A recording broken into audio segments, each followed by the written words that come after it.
కౌతల మండల కేంద్రంలోని స్థానిక జెడ్పీ ఉన్నత పాఠశాలలో మధ్యాహ్న భోజన పథకంలో అక్రమాలకు పాల్పడ్డారని ఏఎస్ఎఫ్ జిల్లా నాయకుడు వీరేష్ ఫిర్యాదు చేశారు. దీనిపై బుధవారం ఎంఈఓ2 శోభారాణి విచారణ చేపట్టారు. పాఠశాల సందర్శించి ఫిర్యాదుపై విచారణ జరిపి నివేదికను ఉన్నతాధికారులకు పంపిస్తామని తెలియజేశారు. బియ్యం రేషన్ను పక్కదారిలో తరలించి విద్యార్థులకు అన్యాయం చేస్తున్న ప్రధానోపాధ్యాయుని విధుల నుండి సస్పెండ్ చేయాలని విద్యార్థి సంఘాల నాయకులు డిమాండ్ చేస్తున్నారు. నిన్న జరిగినటువంటి సంఘటనకు సంబంధించి యూట్యూబ్లో మరియు న్యూస్ పేపర్లో వైరల్ అయినటువంటి సంఘటన గురించి నేను జెడ్పీహెచ్ఎస్ కౌతాలంకు ఎంక్వైరీ నిమిత్తమై రావటం జరిగింది. నా ఎంక్వైరీలో నేను పరిశీలించినటువంటి అంశాలు తర్వాత ఆయాలతో కూడా మాట్లాడాను. వారు ఏం తీసుకొని వెళ్ళారు, ఏం జరిగింది అని హెచ్ఎం గారిని కూడా విచారించటం జరిగింది. తర్వాత ఇంతకు ముందు ఉన్నటువంటి పాత స్టాక్ను కూడా రైస్ను కూడా పరిశీలించాను.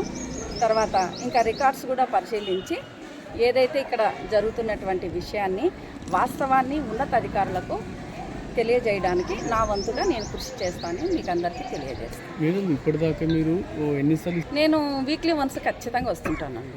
విద్యార్థులు ఇక్కడ మీకు సమస్యల గురించి ఏమేమి తెలియదు? ఒకసారి ఫుడ్ సరిగా లేదని చెప్పడం జరిగింది. నేను ఎండిఎం ఏజెన్సీ వాళ్ళకి షోకాస్ కూడా ఇచ్చాను. తర్వాత కొంచెము ఇక్కడ నీటి సమస్య ఉండింది. ఇది యాక్చువల్లీ వచ్చేసి పిఎంశ్రీ స్కూల్ అన్నమాట. నిధులు కూడా బాగానే కేంద్రం నుంచి రావటం జరిగింది. ఏవైతే సమస్యలు ఎదుర్కొంటున్నారో వాష్రూమ్స్ గురించి కానీ అవన్నీ కూడా హెచ్ఎం గారు ఒక్కొక్కటి చేసుకుంటూ వెళ్ళిపోతున్నారు. ఇప్పటికీ ఎక్స్ట్రా క్లాస్ రూమ్స్ కూడా తయారయ్యాయి. అవి కూడా మనకు వాడుకలోకి వస్తాయి. తర్వాత కొంచెం మిడ్ డే మీల్స్ కొంచెం ఇబ్బందికరంగా ఉంది. ఆయాలతో మాట్లాడడము, ఎండిఎం వాళ్ళతో వాటన్నిటిని కూడా హెచ్ఎం గారి సహకారంతో హెచ్ఎం గారికి చెప్పడం కూడా జరిగింది. ఆయన ఇంకా బాగా చేపించడానికి తన వంతుగా తను నిధులు ఎంత విడుదలైంది, ఇప్పటిదాకా స్కూల్కి ఎంత ఖర్చు పెట్టుకున్నారు? ఇప్పుడు దాకా ఏమేమి చేసినారు సార్ చెప్పండి. ఇప్పుడు దాకా 2,10,10,000 ఖర్చు చేస్తున్నాం. 2,00,000 వచ్చి స్వీపర్లను దౌర్జన్యంగా సంస్థలు చెకప్ చేయడం జరిగింది. నా ఎదురుగానే స్వీపర్లను ఘోరంగా మాట్లాడుతూ దౌర్జన్యంగా సంచులను ప్రదేశంలో నాకు బాధాకరంగా కనిపించింది. అతను పర్మిషన్ తీసుకురాకుండా లోపలికి వచ్చి చెక్ చేసుకునే తర్వాత సున్నం ప్యాకెట్లు దొరికినాయి అతనికి.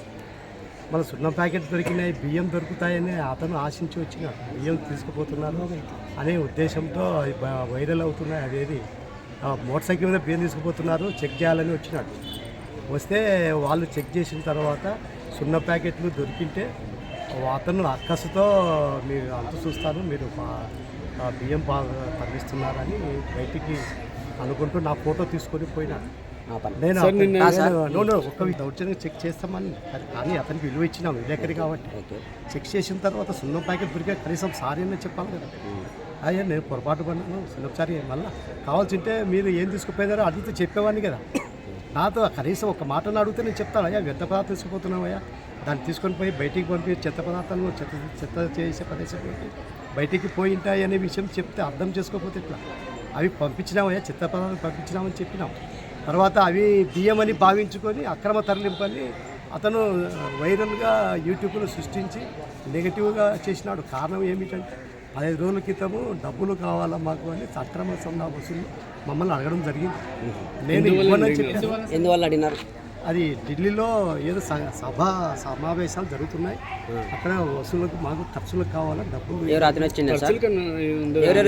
చందాకు వరకు వాళ్ళు అక్రమ పరంగా వాళ్ళు అడిగినారు.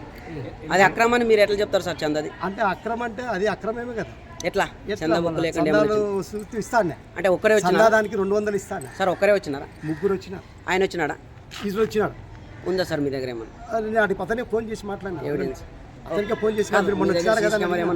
ఒకటి సార్ మీరు సున్నం కొట్టించినామని చెప్తున్నారు కదా, అటు సైడ్ కొట్టించినారు కానీ స్టాక్ లో ఇక్కడ నుంచి 2 వ్యర్థ పదార్థాలు, ఇక్కడ నుంచి వ్యర్థ పదార్థాలు, అక్కడనే వ్యర్థ పదార్థాలను ప్లాస్టిక్ సంచులు వేసి పంపించారు. సార్ ఇంకోటి ఏమంటే సార్, ఎన్ని రోజున విద్యార్థులకు భోజనం పెట్టారు.